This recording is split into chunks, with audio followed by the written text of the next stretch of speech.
हमारे चैनल को सब्सक्राइब करें और बेल आइकन दबाएं। सर कहाँ हम इसे शहर के बाहर ढूंढ रहे थे और ये यहाँ कनौजी नगर में खड़ी थी। हाँ, लेकिन इसके मिलने से एक और सवाल खड़ा हो गया। क्या सर? गाड़ी का नंबर प्लेट येलो है। हाँ सर, इस कार को बतौर टैक्सी यूज किया जा रहा था, क्योंकि अगर चेंज करना ही था तो पूरा नंबर प्लेट चेंज करते या कार का कलर चेंज करते ताकि टैक्सी पहचान में ना आए। लेकिन विनोद ने जो गाड़ी के पेपर्स दिखाए थे उसमें कमर्शियल यूज के बारे में कुछ नहीं लिखा था कि गाड़ी प्राइवेट है। सर कहीं ऐसा तो नहीं कि गैरेज ओनर विनोद हमें घुमाने के लिए कोई कहानी बना रहा हो, ट्रांसफर सिर्फ एक बहाना हो, असल डील किसी और ही बात की हुई हो। पर चलेगी ना?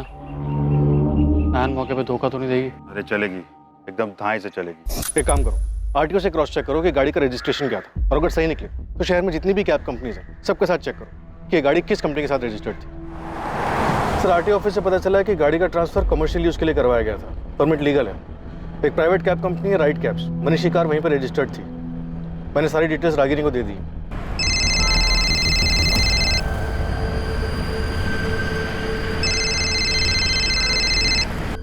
इस कार का ओनर मनीष सोलंकी वांटेड है। उसकी कार आपके कंपनी में कब से रजिस्टर्ड है? मैडम जनवरी 2019 से रजिस्टर्ड थी, पर इसकी लास्ट एंट्री 20 मार्च 2019 की है। मतलब कि इस गाड़ी का अकाउंट 20 मार्च 2019 के बाद लॉगिन नहीं हुआ, यानी कि इस गाड़ी ने 20 मार्च 2019 के बाद कोई सवारी नहीं उठाई मैम। अच्छा, और इस कैब का रजिस्टर्ड ड्राइवर कौन था? एक minute ma'am, Dhruv Sahu.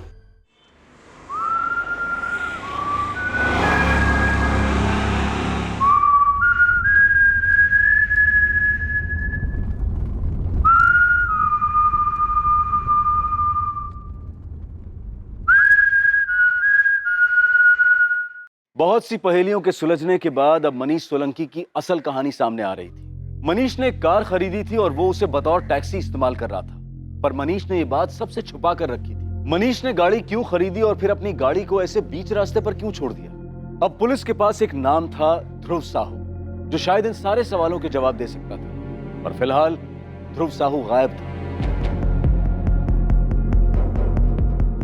The number you have called is currently switched off. Please try again later. Thank you.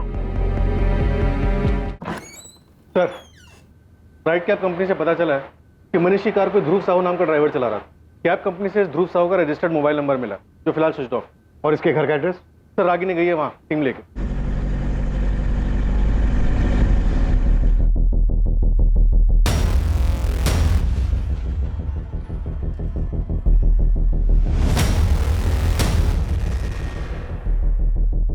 क्या सोनू, कोई खबर लाया या फ्री की चाय पीने आया? क्या साहब, अब भी, पर इस बार ऐसी खबर लाया हो कि आप खुद चाय के लिए पूछोगे। सर इस ध्रुव का नंबर भी ट्रैकिंग पे डाल दिया, जैसे ही ऑन होगा वैसे इसकी लोकेशन पता चल जाएगी। सलाम साहब, गर्म खबर है। मुझे डबल मर्डर की सुपारी थी ना, उसके बारे में पता चल गया। क्या पता चला, किसने उठाई थी सुपारी? अब मुझे एक कॉल आया था, उसने बताया कि उसे सुपारी उठाने वाले के बारे में तो नहीं, लेकिन सुपारी देने वाले के बारे में पता था। बात को घुमा मत, सीधे सीधे बोल, क्या बताया उसने? अब हम लोग सही सोच रहे थे, मामला प्यार का है। वो जो लड़का मरा ना आशाद, उसके नाम की सुपारी उठी थी, और जो लड़का गायब है मनीष, सुपारी उसने दी थी। वो आशाद को मरवाना चाहता था। सर किसने दी सुपारी? लड़की के आशिक मनीष सोलंकी ने, उसे लड़की चाहिए थी। और ये खबर देने वाला कौन है? साहब नाम तो नहीं बताया उसने। सोनू, अपने नेटवर्क को और टाइट कर। किसी भी हालत में मुझे मनीष सोलंकी चाहिए। छोटी से छोटी बात को भी नजरअंदाज मत। नहीं, ये खबर क्यों आई हमारे, वो भी इतने खुफिया तरीके से? हाँ सर, वो भी ऐसे सोनू को फोन करके खबर देना। इस खबर पे हम ऑलरेडी इन्वेस्टिगेट कर रहे हैं। मुझे लगता है सोनू को कॉल करने वाला ये जानता होगा कि हम भी मनीष को ढूंढ रहे हैं, और हमें भी यही लगता है कि सुप्रिया और असद को मनीष ने अपनी दीवानगी की वजह से मारा। फिर खबर देने के लिए इतनी मेहनत। बात कुछ और ही है। हमें सिर्फ गुमराह किया जा रहा है, या ऑलरेडी हम किसी गलत रास्ते पर चल रहे हैं और कॉल करने वाला यही चाहता है कि हम इस रास्ते से हटे नहीं, हम बस इसी थ्योरी के इर्द गिर्द घूमते रहे। असल बात जो है वो हमारे जहन में ही ना है। अब तक ये मनीष, सुप्रिया और असद की कहानी, कहीं ऐसा तो नहीं है कि कोई और नाम भी है इस कहानी में जिसे हम नजरअंदाज कर रहे हैं, तो छूट रहा है हमसे।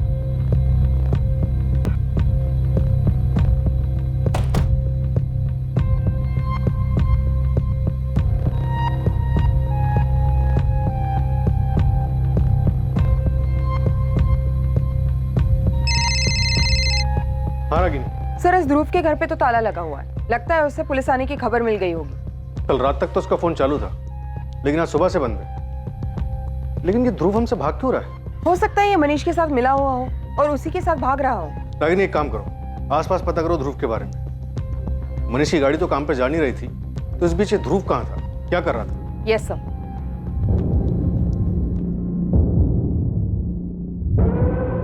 ध्रुव साहू को जानते हो, तुम्हारा पड़ोसी? जी मैडम, क्या हुआ? इस वक्त कहाँ मिलेगा, कुछ पता है? मैडम इस वक्त तो वो काम पर होगा। कहाँ काम करता है? ध्रुव ड्राइवर है, पास में पीके ट्रेवल एजेंसी है, तो उनके लिए गाड़ी चलाता है। ध्रुव साहू कहाँ मिलेगा? ध्रुव? क्यों, क्या हुआ मैडम? उसने कुछ किया है क्या? यही तो पता करना है। ध्रुव कहाँ है? जी परसों रात को एक सवारी को लेकर मुंबई गया था। वैसे तो आज सुबह तक उसे वापस आ जाना चाहिए था, पर जब मैंने उसे फोन किया तो उसका फोन ऑफ था। मुझे लगा थोड़ी देर में आ जाएगा। उसके जाने के बाद कोई कांटेक्ट, कोई फोन वगैरह? नहीं मैडम, सवारी को छोड़ने के बाद उसने कल सुबह मुझे फोन करके बताया था। उसके बाद से कोई बात नहीं हुई और मेरे भी दिमाग से निकल गया। पर मैडम, आप लोग उसे ढूंढ क्यों रहे हो? ध्रुव परसों रात मुंबई के लिए निकला था, उसके बाद उसका कुछ भी पता नहीं। वो टूर्स एंड ट्रैवल्स के ओनर अभय ने ध्रुव से आखिरी बार बात कल सुबह की थी। इसकी कॉल डिटेल्स रिपोर्ट क्या कहती है? सर, ध्रुव की लास्ट लोकेशन मुंबई में जोगेश्वरी एरिया थी, दोपहर 12 बजे तक। उसके बाद उसका फोन स्विच ऑफ है। अगर ध्रुव अपने क्लाइंट को लेकर मुंबई गया था, तो इसका मतलब साफ है कि मनीष ध्रुव के साथ तो नहीं है। लेकिन अभी तक मनीष और टैक्सी के बीच का मिसिंग लिंक ये ध्रुव ही है। इस ध्रुव का हमारे लिए मिलना बहुत जरूरी है। ध्रुव के घर के बाहर एक कांस्टेबल तैनात है। पीके ट्रैवल्स की दुकान पर भी निगरानी रखी है और उसका फोन तो ट्रैकिंग पर है ही।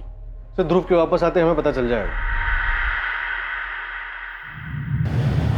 मेरा मनीष कोई खून कर ही नहीं सकता, वो कोई गलत काम नहीं कर सकता।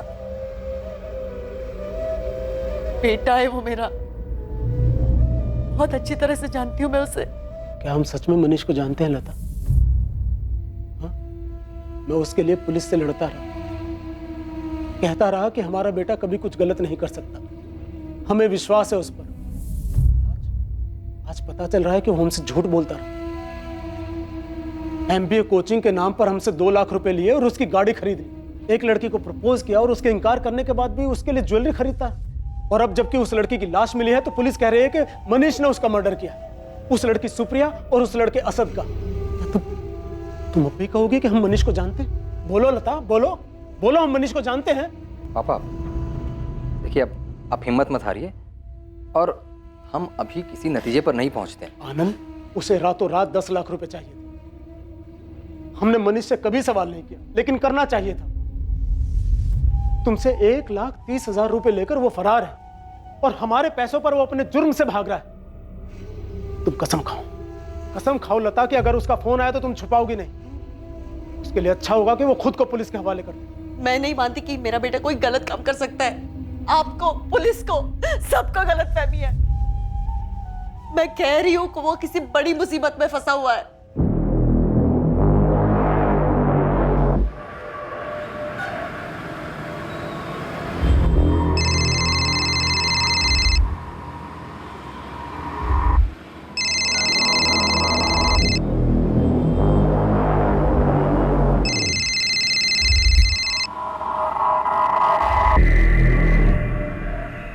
हेलो, हाँ फोन बंद था, चार्ज किया तो ऑन किया अभी। पुलिस? हाँ, अहमदाबाद के बाहर ही हूँ।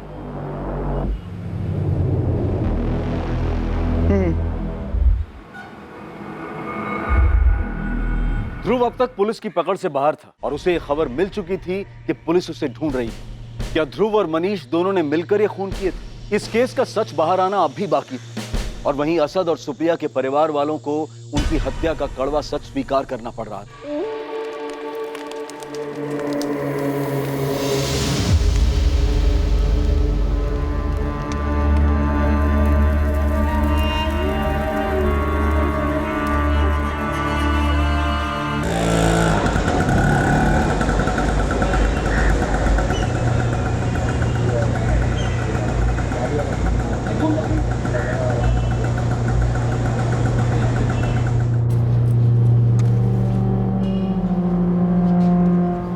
इंस्पेक्टर साहब हैं, मुझे मिलना हो। आप कौन? मैं ध्रुव साहू। वो शायद मुझे ढूंढ रहे हैं। साहब, मैं मुंबई से लौट रहा था, मेरी रास्ते में गाड़ी खराब हो गई। रात बहुत थी, सुबह तक इंतजार करना पड़ा, फिर कैसे भी करके कोई मैकेनिक ढूंढा, गाड़ी ठीक करवाई, पूरा दिन निकल गया मेरा। फोन की चार्जिंग खत्म हो गई थी, मैकेनिक के पास फोन चार्ज किया तो अबे भाई का फोन आया।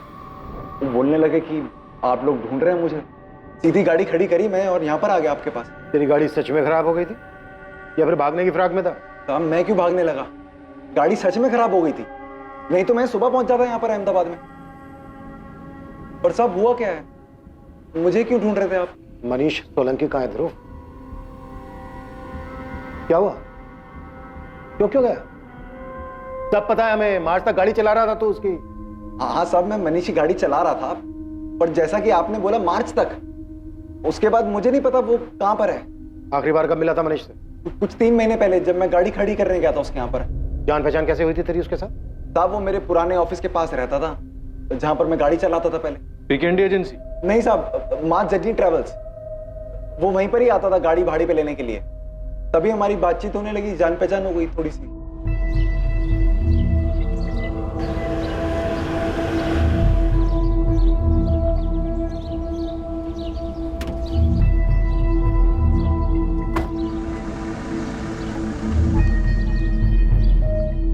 अच्छा, तो बस ऐसे ही आते जाते तेरी जान पहचान होगी उसके साथ और उसने अपनी गाड़ी थमा दी तेरे हाथ में चलाने की?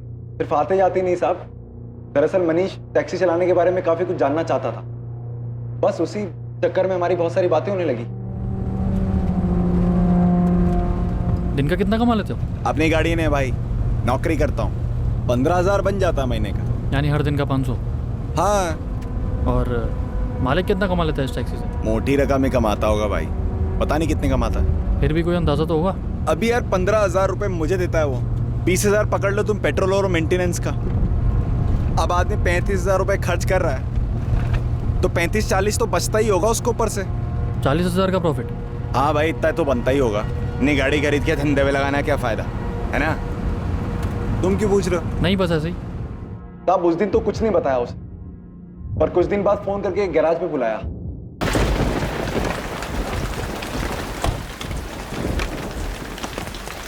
क्या वो मनीष भाई, इतना अर्जेंट क्यों बुलाया? चर्चा की इंपॉर्टेंट काम है, एक गाड़ी को जरा चला कर देगी इसकी हालत ठीक है या नहीं। पर क्यों, गाड़ी किसकी है? अरे यार तू सवाल बहुत करता है। ये ले चाबी, चला सब बताता हूँ बाद में।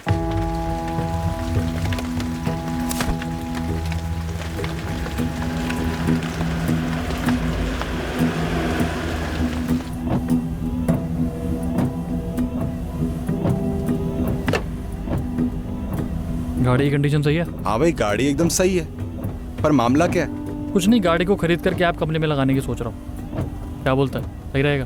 कैब? भाई कहाँ इन सब चक्करों में पड़ रहे हो आप?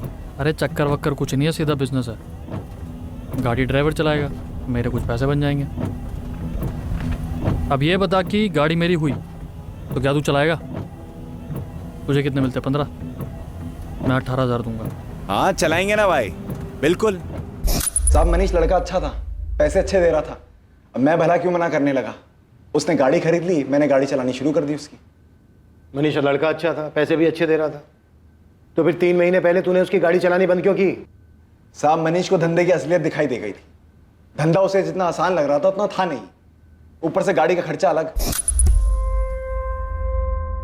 इस महीने भी सिर्फ 45,000 हुआ है, 18,000 तेरी सैलरी, 20,000 गाड़ी का खर्चा निकालने के बाद भी सिर्फ 7,000 बचते हैं। तूने तो कहा था 40,000 बचते हैं, और पिछले 2 महीने से ये हाल है बस। तो भाई मैंने अपने मालिक के लिए बोला था ना, वो 10 गाड़ियां हैं उसके पास, एक खराब होती है दूसरी चलती है, एक का दूसरा पूरा कर देती है, उसका बच जाता है। तूने पहले क्यों नहीं बताया? अरे तो तुमने पूछा ही नहीं पहले, और मैंने बोला तो था मत पड़ो उन सब चक्कर में, फालतू की सरदर्दी है। मार्च के महीने में कुछ ही दिन और चलाई होगी मैंने गाड़ी, जब एक सुबह गाड़ी साफ करते हुए मनीष आया और 20 मार्च से गाड़ी यहीं खड़ी कर देना। गाड़ी खड़ी कर देना मतलब? तुम कोई और काम ढूंढ लो। क्यों? इस कैब के धंधे में बहुत नुकसान हो रहा है। साहब जैसा उसने कहा था मैंने बिल्कुल वैसा ही किया। 20 मार्च को गाड़ी उसके घर के नीचे आके खड़ी कर दी मैंने, चाबी उसके हाथ में रख दी मैंने।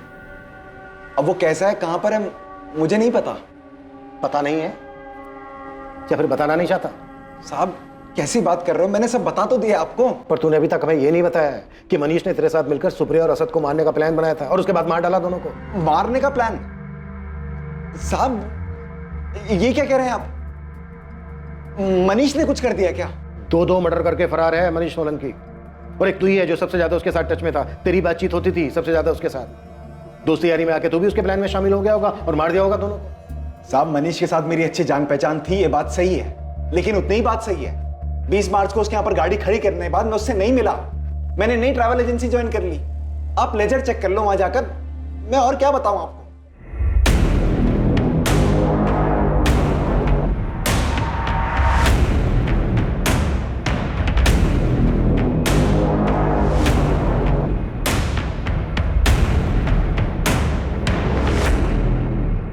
ये केस दिन पे दिन घूमते जा रहा है, इसका कोई एंड ही समझ नहीं आ रहा। सर, अभी तक तो ऐसा लग रहा था सब कुछ मनीष का किया था। उसी ने असद को मारने की सुपारी निकलवाई और उसके बाद अपने घर वालों से जितने पैसे हो सके वो लेकर फरार हो गया। अगर सुपारी निकली है तो किसी ने तो उठाई होगी। हम ऐसी थ्योरीज पे काम नहीं कर सकते, पुख्ता चाहिए हमें। सिंह, सोनू और बाकी खबरियों को बोलो कि मुझे जल्द से जल्द सुपारी उठाने वाले का नाम चाहिए।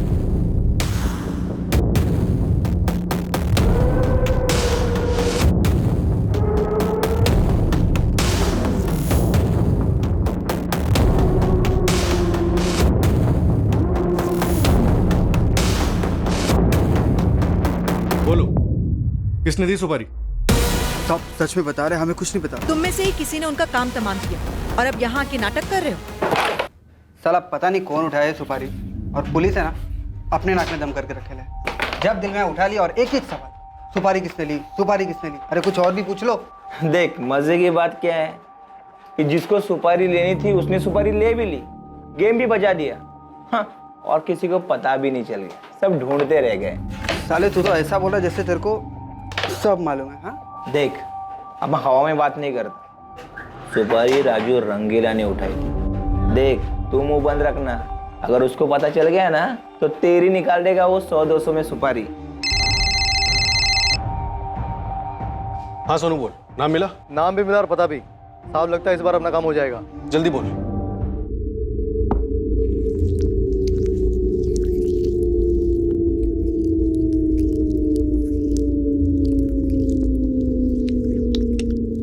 अबे पिंटू, यहाँ लड़की लोग की माफिक धीरे धीरे हाथ चला रहा है, थोड़ा दम लगा। खाना वाना खाया कि नहीं तूने? अबे रुक क्यों गया? सांप सूंघ गया क्या तेरे को? ए रंगीले, पिंटू को छोड़, चल हमारे साथ जेल में, तेरी मालिश का इंतजाम करके रखा है। तूने कहा और हमने मान लिया। सुपारी उठाने में तू नंबर 1 है।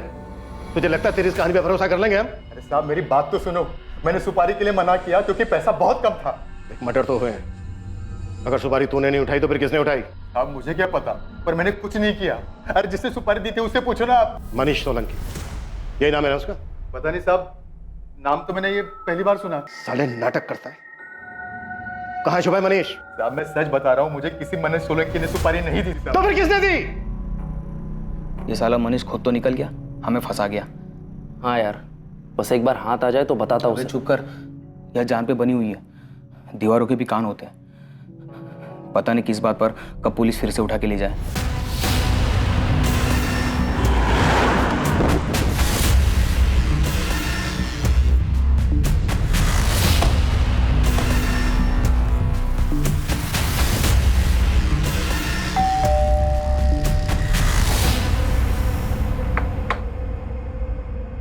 इतने दिनों से ड्रामा कर रहे थे हमारे सामने, अब बताओ अकेले किया?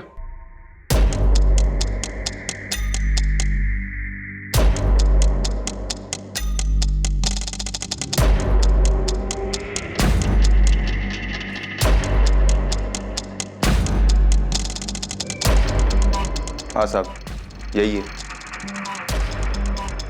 चल।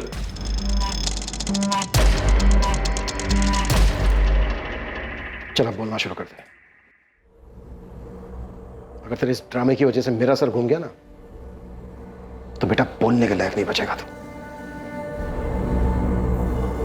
सुप्रिया ने हमारे परिवार की नाक काटने की ठान ली थी, इसलिए उसे मारने के अलावा मेरे पास और कोई चारा नहीं था। और उसका जुर्म यह था कि उसका एक लड़के के साथ अफेयर था। किसी दूसरे धर्म के लड़के के साथ अफेयर था, इसलिए मरवा दिया दोनों को। चल बैठ। अब बता क्या क्या हुआ था डिटेल में, सब कुछ। छुट्टियों में सुप्रिया राजकोट आई हुई थी और फिर एक दिन सुप्रिया अपना फोन देना सर। फोन की बैटरी खराब हो गई है, चार्ज ही नहीं हो रहा।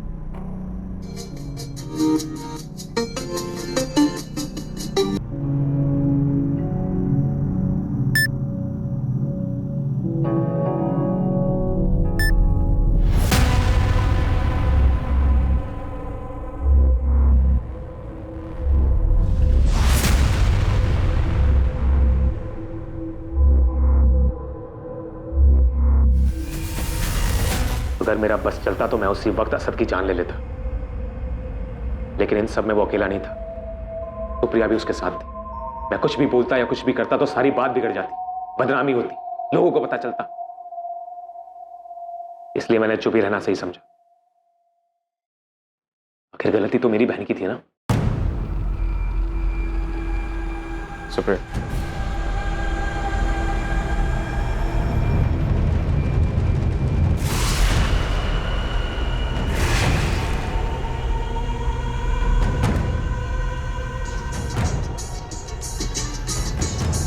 मैंने किसी को कुछ नहीं बताया और अगले दिन काम का बहाना बना के मैं अहमदाबाद आया और असद के बारे में पता करने लगा। असद का रूटीन पता करने के बाद उसे सिर्फ मारना बाकी था।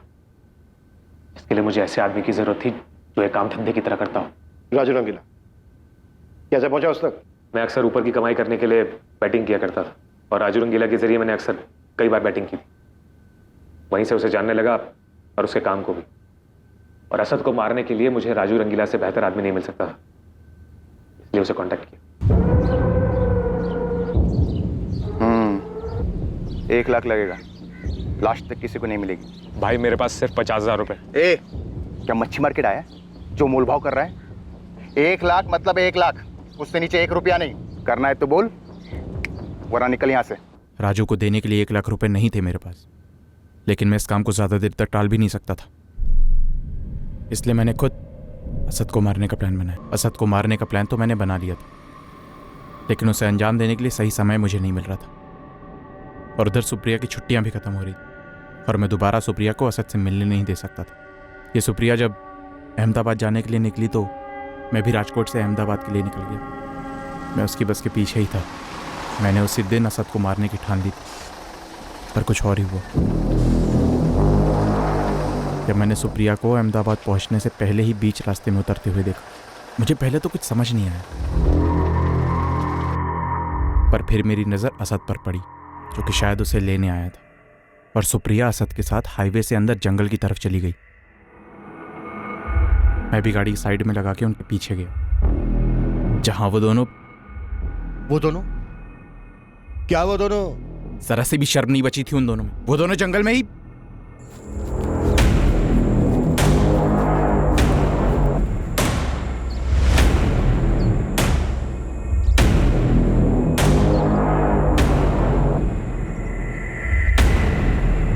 और राजकोट आ गया। और फिर घर आके ऐसे ड्रामा किया जैसे कुछ हुआ ही नहीं। सुप्रिया को मारने का प्लान पहले से था या फिर गलती से मारी गई? असद को मारने के बाद मैं सुप्रिया को भी मार डालता, क्योंकि मैं सुप्रिया को अच्छी तरह से जानता था। बहुत जिद्दी थी वो। मैं उसे कितना भी समझाता, लेकिन वो असद को नहीं भूल पाती, बात का पतंगड़ बनाती।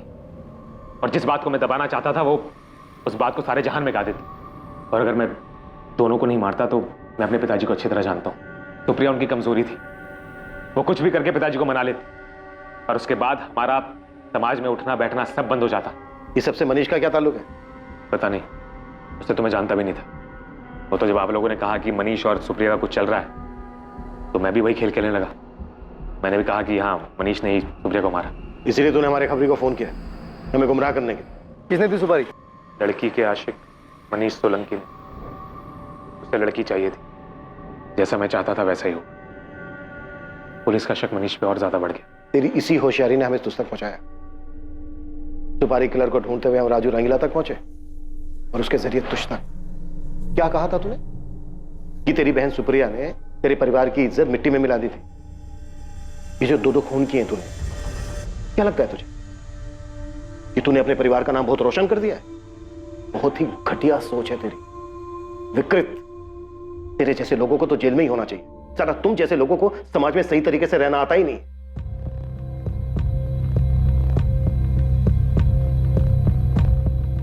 जहां मनीष को सस्पेक्ट मानकर पुलिस सुप्री की गुत्थी सॉल्व करने में जुटी थी, वहीं जब सच्चाई सामने आई तो मनीष है कहां?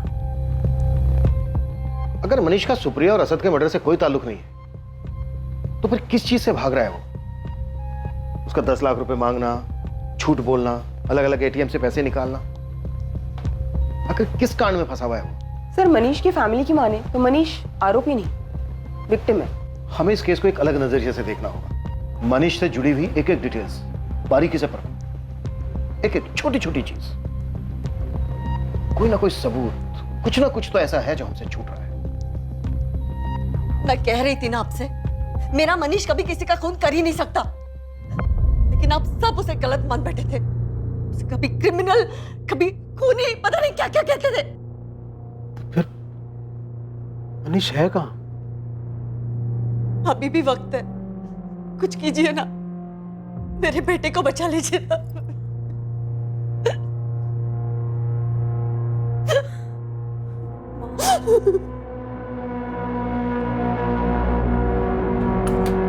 सर, 4 जून की शाम तक मनीष का फोन लोकेशन उसका रूम में था और उसके बाद उसका फोन यहाँ भोपाल में दिखा, जहाँ वो देर रात तक ऑन रहा, जहाँ से उसने अपने माँ बाप, अपनी दीदी, जीजा, अपने दोनों दोस्त सलील और वैभव, इन सबको कॉल्स किए और सुबह तकरीबन 4 बजे उसका फोन स्विच ऑफ हो जाता है और फिर उसके अगले 2 दिन यानी 5 और 6 जून को उसका फोन ऑन ऑफ होता रहता है। सर, यही तो अजीब बात है, 4 से 6 जून के बीच फोन की लोकेशन बोपल ही थी। वो कहीं पर भी गया हो, आता तो यहीं पर आता। उसका फोन भी स्विच ऑफ इसी एरिया में हुआ, उसका लास्ट लोकेशन भी बोपल ही था। मनीष यहाँ भोपाल में कर क्या रहा था? मनीष के माँ बाप और उसके दोस्तों का तो यही कहना है कि इस एरिया में उसकी जान पहचान का कोई नहीं था। सर, एक और अजीब बात। क्या? जिन 4 एटीएम से पैसे निकाले गए थे, यानी 5 जून को ओधव और कालूपुर और 6 जून को चांदखेड़ा और जुहापुरा, और हर दिन start and end point Bhopal ही है। ये चारों एटीएम्स भोपाल से काफी दूर हैं। भोपाल से उसके आसपास के इलाकों में भी कई एटीएम्स हैं, तो फिर उसे भोपाल से इतनी दूर जाकर पैसे निकालने की क्या जरूरत थी? सर, हो सकता है मनीष किसी और की नजरों से बचना चाह रहा हो। हाँ, लेकिन मुझे लगता है कि इन चारों एटीएम की लोकेशन हमारा ध्यान भटकाने के लिए चुनी गई, ताकि हमारा ध्यान इन एटीएम की लोकेशंस पर रहे और मेन लोकेशन बोपल पर हमारा ध्यान ही ना जाए। एग्जैक्टली। मुझे लगता है कि मनीष यहाँ भोपाल में ही बैठकर गेम खेल रहा था। इस केस को लेकर हमें जो भी मिलेगा वो यही मिलेगा। लेकिन सर, भोपाल तो काफी बड़ा इलाका है, वहां पे कुछ ढूंढना ऐसा है जैसे कि भूसे में सुई को ढूंढना। काम मुश्किल तो है, लेकिन इस केस की गुत्थी यहीं सुलझेगी। यहाँ जरूर कुछ ऐसा है जो इस केस के लिए अहम है।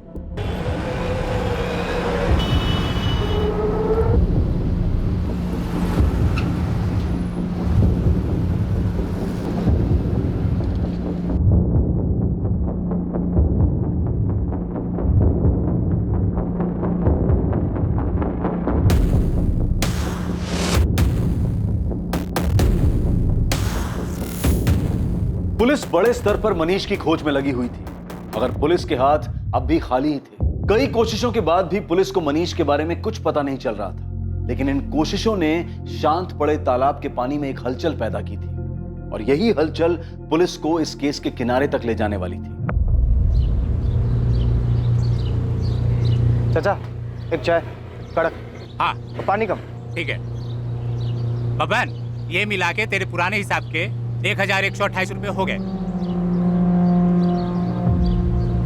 चाचा, ये रखो, बाकी एडवांस में जोड़ लेना। बड़े पैसे आ गए हैं तेरे पास बबन। कोई लॉटरी वोटरी लगी है क्या? लॉटरी मेरी नहीं, विकास की लगी है, उसी से उधार लिया है। उस फुक्कर विकास की लॉटरी लगी है? कहाँ चला गया वो? पिछले 2 हफ्तों से मुंबई गया। फैक्ट्री का काम का छोड़ दिया क्या? वो सब तो पता नहीं, पर हाँ, उसके हाथ में गहरी चोट लगी है, मजबूरन छुट्टी देनी पड़ी मालिक को। उस फटीचर विकास की तो नसीब ही खुल गई, लॉटरी भी लग गई और छुट्टी भी मिल गई। साहब, यही भोपाल इलाके में रहता है, मैंने पता किया। कल तक तो उसको खाने के लाले थे, अब आज काम धंधा छोड़कर मुंबई में घूम रहा है विकास। और उसके इलाके में लोग बता रहे हैं कि एक महंगा वाला टीवी भी लिया। उसकी औकात नहीं है साहब ये सब करने की। भोपाल में एक फैक्ट्री में काम करता है, वहाँ पता किया तो पता चला कि काम पर ही नहीं आ रहे। कुछ चोट वोट लगी उसको 4-5 तारीख के आसपास। इस विकास का मनीष से क्या कनेक्शन है? ये तो पता नहीं है सर। मनीष गायब हुआ 4 तारीख को और उसी के आसपास ही विकास भी बाहर, ऊपर से लॉटरी भी लगी। अंधेरे में तीर है साहब, अभी आप देख लो कि ये तीर आपके निशाने पर है या नहीं। इस विकास का नंबर दे मुझे। सर, विकास का फोन फिलहाल अनरीचेबल है, लेकिन उसका फोन लोकेशन रिकॉर्ड एक इंटरेस्टिंग कहानी बता रहा है। सर विकास का फोन 4 से 6 जून के बीच भोपाल में था। इतना ही नहीं सर, जब मनीष का फोन लोकेशन ओधव, जुआपुरा, कालूपुरा और चांदखेड़ा के एटीएम के पास था, इस विकास का भी सेम था, ठीक उस टाइम पर जब एटीएम से पैसे निकाले गए। इसका मतलब यह भी हो सकता है कि मनीष की जगह पर विकास गया हो पैसे निकालने एटीएम से, या फिर यह विकास भी मनीष के साथ हो। सर खबरी राजन के हिसाब से इस विकास की कदकाठी मनीष से काफी मिलती, लेकिन सर हमारे काम की बात ये नंबर, इस नंबर पे विकास रेगुलर टच में था। ये बहुत शातिर समझता है अपने आप को। ये शुरू से ही मनीष के करीब था, अब मनीष तक हमें यही पहुंचाएगा। उठा गिलास साले को।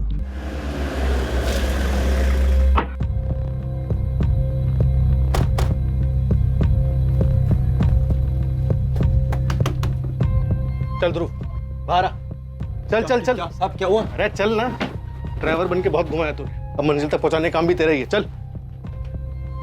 देख, झूठ बोलने की या कहानी बनाने की जरूरत नहीं है। ये खेल तूने और विकास ने साथ में मिलकर खेला है, ये तुम दोनों के कॉल रिकॉर्ड से पता चल गया है हमें।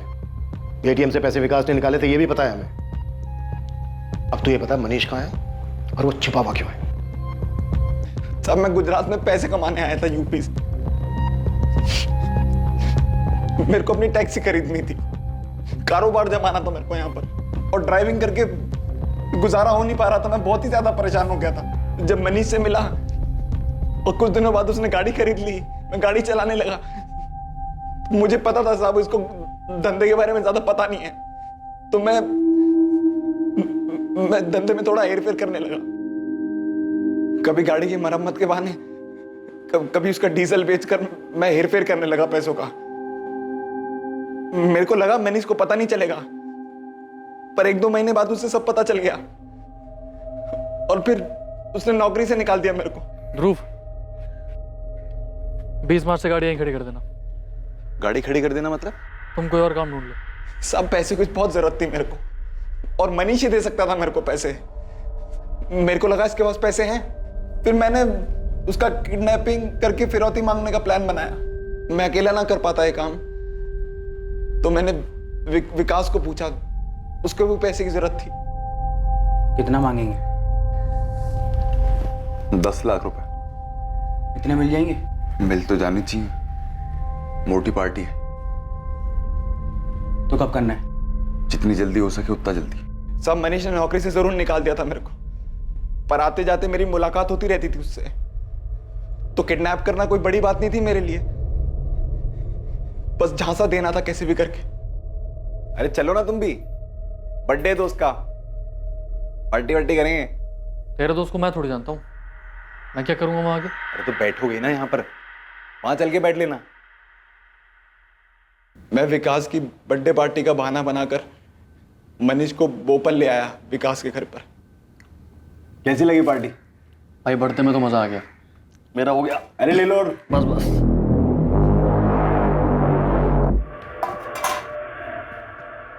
घर फोन कर अपने, 10 लाख मंगा। चल 10 लाख? किडनैप हो गया तू तब आजाद होगा, तब 10 लाख रुपए हमें मिलेंगे। क्या बकवास कर रहे हो तुम लोग? पैसे मांग रहा हूँ, घर पे फोन कर 10 लाख मंगा। मगर भिखारी निकले सबके सब, सालों के पास पैसे ही नहीं थे। उसके जीजा से कैसे भी करके 1,30,000 रुपए का जुगाड़ हो पाया, जो उसने मनीष के अकाउंट में अगले दिन डाले। और मनीष के अकाउंट में पहले से ही थे कुछ 20,000 रुपए, तो कुल मिलाकर हमारे पास कुछ 1.5 लाख रुपए बन रहा था। हमने सोचा कि जो मिल रहा ले लेते हैं उससे, नहीं तो इतनी मेहनत की है वो भी बर्बाद जाएगी। और इसकी जीजा ने पैसे भेज दिए। ले सी गाड़ी की चाबी, ले एटीएम, निकाल लेना पैसे। हाँ सुन, फोन पे ले जा, और ये हुडी पहन के जाना इसकी। वो एटीएम के कैमरे में शक्ल नहीं दिखनी चाहिए, इसे मुंह झुका कर पैसे निकालना। पैसे लेने के बाद मनीष का क्या किया तूने? कहाँ है वो? क्या करना है इसका? क्या करें? छोड़ देते हैं इसे? छोड़ेगा साला, सब भोग देगा पुलिस वालों को जाकर। तो कुछ तो करना पड़ेगा इसका। मैं इसे थोड़े ना छोड़ सकते हैं पर इसे। विकास बोल रहा था इसे मार के फेंक देते हैं, उसके अलावा कोई चारा नहीं है। मुझे डर लग रहा था साहब, पर जो होना होता है वो होकर ही रहता है। चल उठ, चलना है। कहाँ चलना है? जन्नत, चलेगा?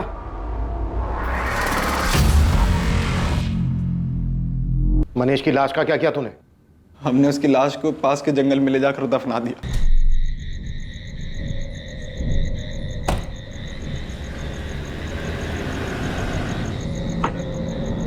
मनीष की कार को एक सुनसान जगह पर पार्क करके निकल गए। मनीष से जो 1.5 लाख रुपए मिले वो हमने आपस में बांट लिए। अगर मेरे को पता होता ना साहब कि मनीष के पास पैसा नहीं, मैं कभी नहीं करता साहब ये। सच बता रहा हूं साहब, गलती से हो गया। तेरी इस लालच की वजह से एक नौजवान लड़के की जान चली गई, और वो भी उसकी जिसने नौकरी दी थी तुझे, भरोसा करता था तुझ पर, और तू ये गलतफहमी का नाटक कर रहा है। अगर मनीष की जगह कोई और होता ना, उसके साथ भी तू यही करता, क्योंकि तेरी फितरत में ही धोखा है। तेरे जैसे लोगों की वजह से लोगों का इंसानियत में से भरोसा उठ गया है।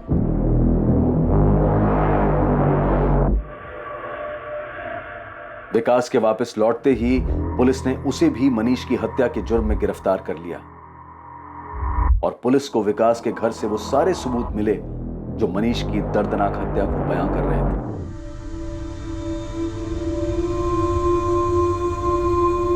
जहां एक तरफ मनीष के परिवार वालों को यह स्वीकार करने में बहुत मुश्किल हो रही थी कि किसी और के लालच के अंधेपन की वजह से उनके बेटे की हत्या कर दी गई थी, वहीं किशोर को यह यकीन ही नहीं हो पा रहा था कि उनके अपने बेटे सतीश के अंदर भरे जहर की वजह से उनकी बेटी सुप्रिया उनसे दूर हो गई थी। और तीसरी ओर सतीश की दकियानूसी सोच के कारण असद के परिवार ने अपनी इकलौती उम्मीद, अपना बेटा खो दिया था। सतीश को धारा 302 के तहत असद और सुप्रिया की हत्या के इल्जाम में गिरफ्तार किया गया, और मनीष की किडनैपिंग और हत्या के जुर्म में ध्रुव और विकास पर भी कार्यवाही की गई।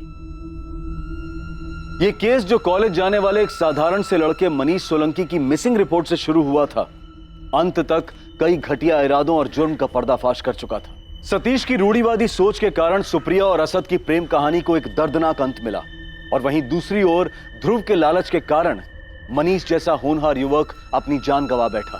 जहां एक तरफ धर्म के नाम पर भेदभाव की वजह से 2 मासूमों की जिंदगी खत्म हो गई, वहीं दूसरी तरफ किसी की लोभ और मक्कारी की वजह से एक परिवार ने अपना बेटा खो दिया। सतीश और सुप्रिया के बीच जो हुआ वो हमारे समाज की एक घिनौनी सच्चाई है, लेकिन ध्रुव ने जो मनीष के साथ किया, दुर्भाग्यवश वो भी समाज की सच्चाई ही है। ध्रुव ने मनीष के सीधे सरल स्वभाव और उसके भरोसे का फायदा उठाकर उसे घातक धोखा दिया था। मानव जाति शुरुआत से ही सामाजिक प्रवृत्ति की रही है, और अगर ऐसे में समाज को जोड़कर रखने वाला तत्व भरोसा ही मिट जाए तो भविष्य में विनाश निश्चित है। इसीलिए ऐसी स्थिति में यह बहुत जरूरी है कि हम सभी अपने अंदर झांक कर देखें और बेहतर इंसान बनने की कोशिश करें। अब मैं अनूप सोनी आपसे विदा लेता हूं, फिर मुलाकात होगी कल रात 11 बजे एक और नए केस के साथ। और याद रखें, क्राइम और आपके बीच में सिर्फ इतना फर्क है कि आप कितने सतर्क हैं। सतर्क रहें, सुरक्षित रहें। जय Hind. For more updates, subscribe to our channel, click the show links and enjoy watching the videos.